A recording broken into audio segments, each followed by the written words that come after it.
իրականում սահմանադրական դատարանի որոշման դրա ակցենտավորումների վերաբերյալ շատ երկար է կարելի խոսալ։ Ես կփորձեմ հնարավորինս կարճ ժամանակահատվածում տեղավորվեմ, հաշվի առնելով նաև այն, որ մեր միջոցառումը սահմանափակ ժամկետով է։ Նախ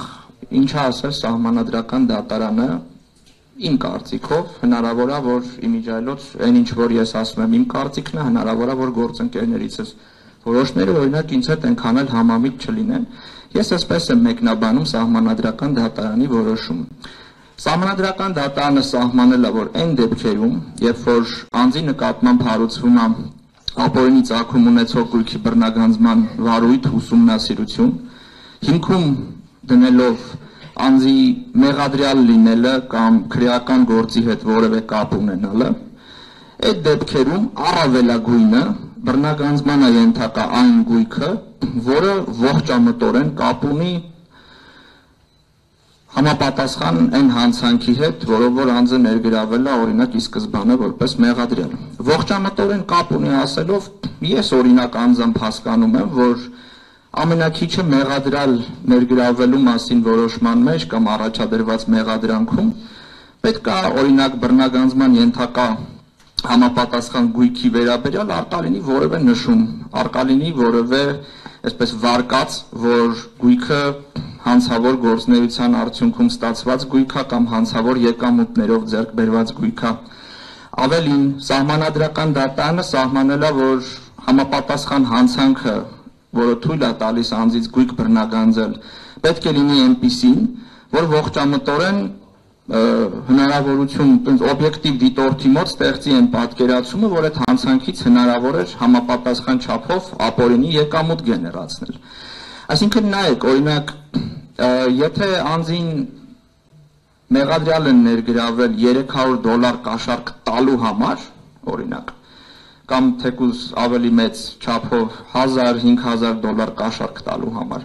կաշառք տալը այնպիսի հանցագործություն չի, որից որ դու գումար ես ստանում, կաշառք տալը այնպիսի հանցագործություն է, ասենք շատ առերևույթ էլի, որից որ դու այդ գումարը կորցնում ես։ Հետևաբար, եթե օրինակ նման մարդու վերաբերյալ հարուցվում է ապօրինի ծագում ունեցող գույքի բռնագանձման վարույթ, դա նշանակում է, որ օրինակ հայցադիմումի մեջ որևէ կերպ պետք է հիմնավորված լինի, որ այդ կաշառքի արդյունքում դու ստացել ես որևէ առավելություն տրված կաշառքի արդյունքում, որն էլ ի վերջո քեզ հնարավորություն կամ եկամուտ է քո համար այնպեսի առաջացրել, որը քեզ թույլ է տվել ձեռք բերել այդ համապատասխան գույքը։ Երկրորդը, ուրեմն սահմանադրական դատարանը նաև խոսել է այն դեպքերի մասին, երբ որ ապօրինի ծագում ունեցող գույքի բռնագանձման վարույթը հարուցվում է ոչ թե քրեական գործի հետ փոխկապակցվածության հիմքով, այլ օպերատիվ հետախուզական միջոցառումների հիման վրա։ Այս մասով սահմանադրական դատարանի դիրքորոշումը ևս հստակ է, որ բռնագանձվել կարող է առավելագույնը այն գույքը, որը որ ձեռք է բերվել համապատասխան անձի կողմից պաշտոնը ստանձնելուց հետո։ Ուրեմն սա ինչ է նշանակում այս ամեն ինչը առաջին հերթին իմ համար։ Առաջին հերթին նշանակում է, որ բոլոր այն փաստաբանները, ովքեր որ 2-ից 3 տարի դատարաններում պայքարում էին, որպեսզի գործերի վարույթները կասեցվեն մինչև սահմանադրական դատարանի այս որոշման կայացումը, իրանք ճիշտ էին, որովհետև մեր միջնորդությունները մերժվել են շատ տարբեր հիմքերով, սկսած նրանից, որ գոյություն ունի օրենքի սահմանադրականության կանխավարկած, նրանից, որ եթե սահմանադրական դատարանը չի կասեցրել գործի քննությունը, ներողություն, օրենքի գործողությունը եթե չի կասեցրել դիմող վարույթ ընդունելուց հետո, ուրեմն որևէ գործերի վարույթների կասեցման խնդիր էլ չկա, այս արդյունքում գործերի վարույթները չկասեցվեցին, հիմա մենք ունենք այն ինչը որ ունենք ու ես հիմա շատ չեմ ցանկանա մանրամասնեմ, ոնց որ փակ քննարկման ժամանակ ավելի մանրամասն կխոսամ այս մասին, բայց քաղաքացիական դատավարության օրենսգրքի տեսանկյունից իմ կարծիքով մենք ունենք սենց անլուծելի իրավիճակ, ուրեմն դատարանների առջև դրված է այնպիսի խնդիր, որոնք իրենք օրինաչափ ձևով, օրինական ձևով չեն կարողանալու լուծեն,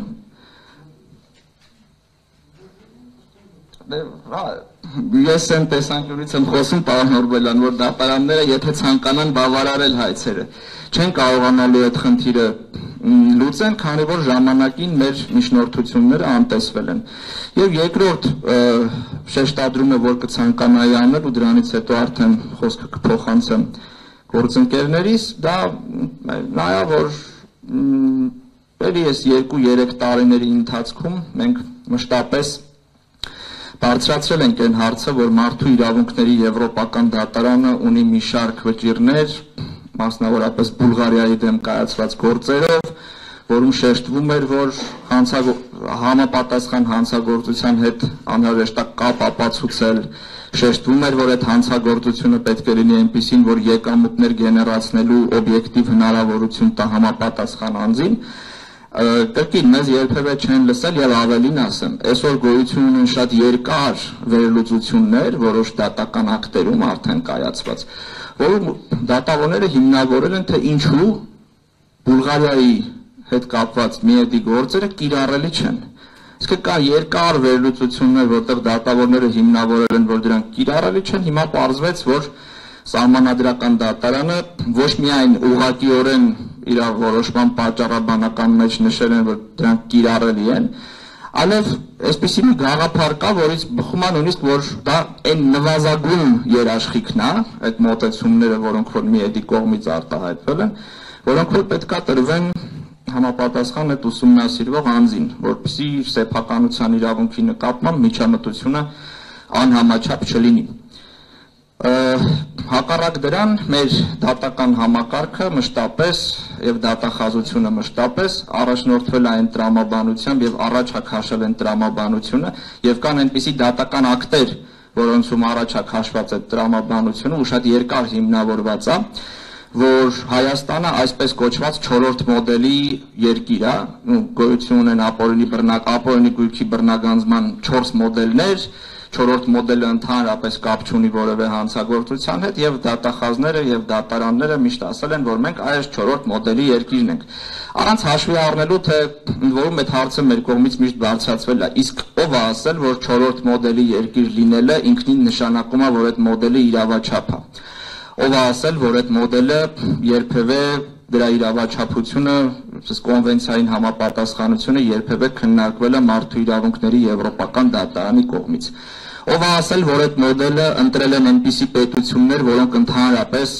մարդու իրավունքների եւ հիմնարար ազատությունների պաշտպանության եվրոպական կոնվենցիայի անդամ կամ մասնակից են, որտեղ ներողություն, եթե օրինակ Ֆիլիպինները կամ ինչ որ երկիր, որը որ եվրոպական տարածքում չի գտնվում, Եվրոպայի խորհրդի անդամ չի, ունի ինչ-որ մի մոդել, դա դեռ չի նշանակում, որ այդ մոդելը կարելի է ուղղակի sense ворթեգրել ու բերել, ասել, որ դե նորմալ է, սա միջազգային փորձ է, մենք էլ ընտրել ենք այս փորձը։